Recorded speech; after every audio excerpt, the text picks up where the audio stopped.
আসসালামু আলাইকুম এভরিওয়ান। ছাদ বাগানের ড্রাগনের ফলন দেখতে নিয়ে এসেছি আজকে আমরা। এই যে মোটামুটি ভালোই, ওই যে একটা ছোট লাল, ওই যে এই যে এই তো। মোটামুটি আসতেছে এখন।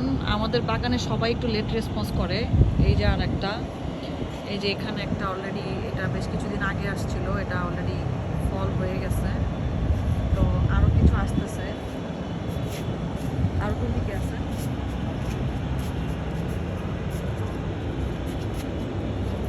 সবাই যখন হারভেস্ট করে তখন আমাদের কেবল আসা শুরু করে।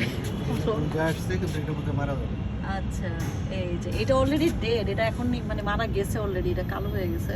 আর এই যে এটা ফল হয়ে যাবে ইনশাল্লাহ, ফুল হবে তারপর ফল হয়ে যাবে।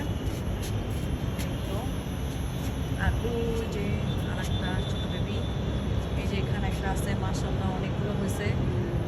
এই যে একটা, আলহামদুলিল্লাহ অনেকগুলো আসছে। এগুলো এখন রেখে খাইতে পারলেই হয়। নতুন করে আমাদের স্পেশাল গেস্ট যদি ছাদে না আসে তাহলে আমরা ড্রাগন রাখতে পারবো। এই যে আর একটা আসছে, ওই দিকে একটা ফল ছিল না, ওই যে এখানে একটা ফল আছে,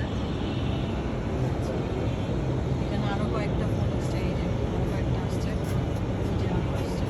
আমরা ড্রাগনে শুধু কি কি দিছি খাবার, ওই হাড়ের গুঁড়া দিছি আর কি কলার খোসা। হ্যাঁ, আর তেমন কোনো খাবার আমরা আসলে ড্রাগনকে দেই নাই। আর বৃষ্টিতে ড্রাগন নষ্ট হয়ে যায়, আপনারা সবাই জানেন। তো এই টানা বৃষ্টির কারণে হয়তো কিছু ফুল টুল আসলে প্রবলেম হয়েছে আমাদের, কিন্তু যেগুলো সার্ভাইভ করে গেছে, আইগুলো আমরা সবগুলোকে ফলন পাবো।